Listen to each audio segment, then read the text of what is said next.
Okay, I want to show Johnny these ads. The NBC, it's an NBC Wall Street Journal poll, gives us a glimpse at the political impact of Obamacare and how it may impact the 2014 midterms. Obamacare was seen as the #1 issue shaping public opinion of the president as the president's disapproval reached all-time highs. And Johnny, look, we're showing these 58%. It's just absolutely stunning. But now, that's nationwide. You start focusing on states like North Carolina, where Kay Hagan's running for re-election, a Democrat in a red state, and then you go to Arkansas, another Democrat endangered prior running in a very red state, and Mika, the state we're talking about this morning, Louisiana, another very red state. You know that 58%.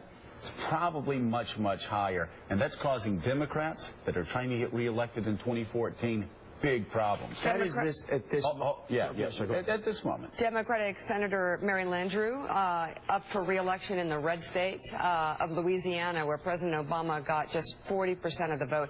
Here are two ads running now in Louisiana, one by the National Republican Senatorial Committee and the other by Senator Landrieu's campaign. Take a look. There's danger lurking out there. Many have warned that it's coming. And now it's on the hunt and headed for you.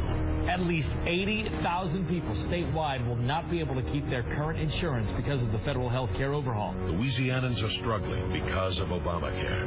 But for some reason, Mary Landrieu is running on Obamacare. And she recently told reporters, quote, "I'm not concerned about anything." Of course, she cast the deciding vote for Obamacare in the first place. It's the brave new world of government incompetence that we're going to live in. I am Mary Landrieu, and I approve this message. Hundreds of thousands of people across the country losing their current coverage. The administration is under pressure. Act fast. What I've said to the president is, you told them that they could keep it. Landrieu has introduced the Keeping the Affordable Care Act promise. I'm fixing it, and that's what my bill does, and I've urged the president to fix it. Senator Landrieu says President Obama needs to stick to his word. This is a promise that you made. This is a promise you should keep. Wow. Yeah, it's throwing the president under the bus. There. Yeah, it's pretty simple. If the elections were in January, it's pretty clear what would happen here. What would happen? What would happen here is this: the Democrats would just get knocked off. It is just the numbers speak for themselves, close to 60%. The reality is we have to look at the numbers month by month. You know, we had 265,000 people signing up last month. If come June, we are still in the place that the people losing policies is outweighing the people signing up, it's a lose. And once again, though, as soon as those numbers turn, the world changes. So it's very hard right now to say what's going to happen 11 months from now, and that's the answer. I think things will turn. Well, let's talk, though, about I don't think, actually, I think this is going to be an issue no matter what. I think you're going to have a new set of issues in March. You're going to have a new set of issues during the summer. With Obamacare? Right, with Obamacare. Can the Republicans get in the way of the website working? Hold on, Mika, let's just... Because if they can't, Mika, then we'll be okay. Let's just stick to this, what we're talking about, not just doing a shotgun blast out there of all these things that we don't know what's going to happen. Okay. But the chances are good. If you stir up the market the way it's being stirred up by this, there are going to be winners and losers, and the problem is the president didn't tell the truth.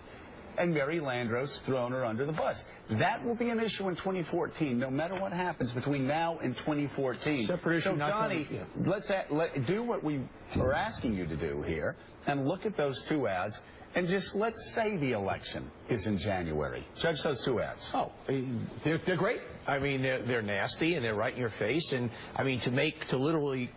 for an alligator for Obamacare. Obamacare is more government. That's what it's basically saying. They're coming for you. It's more government. They're eating at you.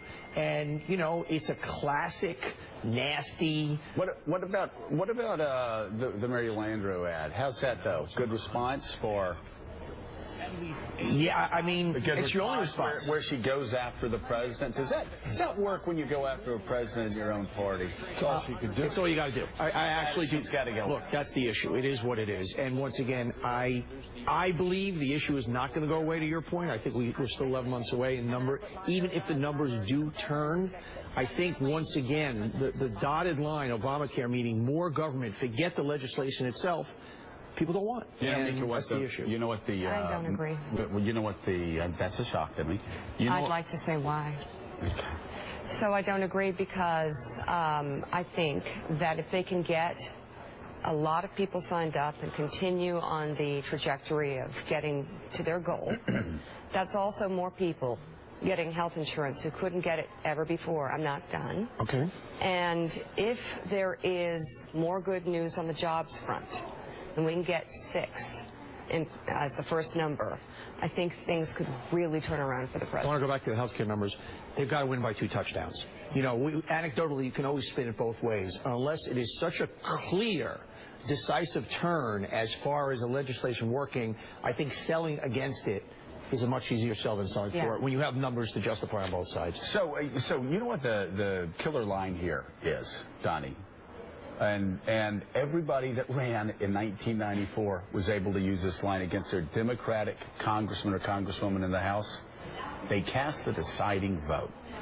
In our case in 94, Bill Clinton, of course, you remember when everybody was yelling, Marjorie, Marjorie, she's walking down the aisle. Bill Clinton passed his big tax increase by 1 vote. So whether you're running in Pennsylvania or whether you're running in Pensacola, Florida, you're able to say, hey, in my case, I was saying Earl Hutto cast the deciding vote on the largest tax increase in American history. And you're going to send him back to Washington? It's a very effective line. Here, you're going to have every Democrat that voted for this that's up in 2014 saying, fill in the blank, Kay Hagan cast the deciding vote. Jeanne Shaheen cast the deciding vote for Obamacare. If it weren't for Kay Hagan, there would be no Obamacare.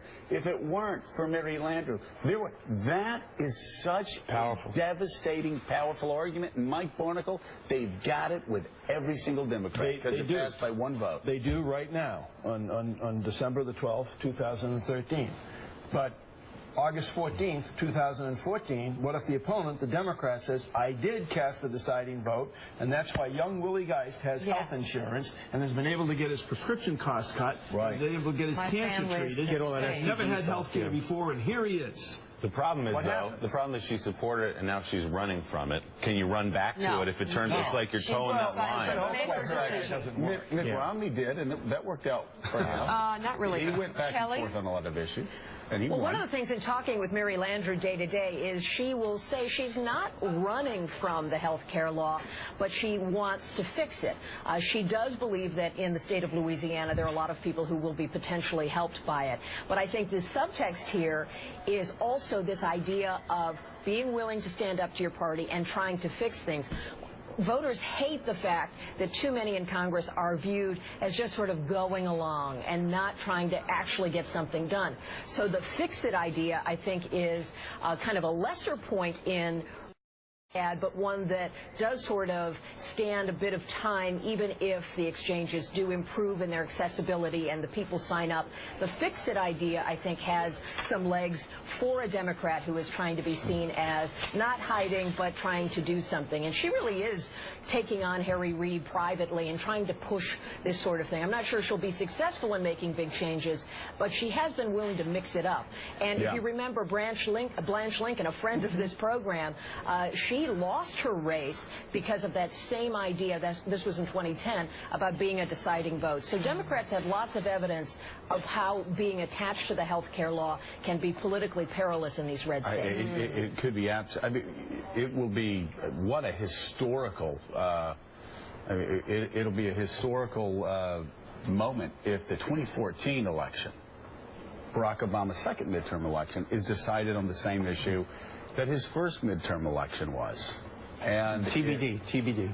To be determined, no doubt about it. But I do think Democrats have the most difficult thing I see, and I know you've seen it before too, Mike, when somebody in their own party tries to run away from their president. I can tell you firsthand in debates, I had a guy running away from Bill Clinton in 1994. It was the funnest thing. Okay, so wait, you for him, or you would get when you go to what? I'm sorry, you know, because they kept saying, oh well, I didn't support President Clinton on this, and I didn't support it. You know, by the end, you can just pull that thread, and the entire campaign unravels, and people go, well, wait a second, why are we voting for him? We might as well vote. It's going to be particularly difficult for Mary Landrieu, given where she's running from, to run back to him.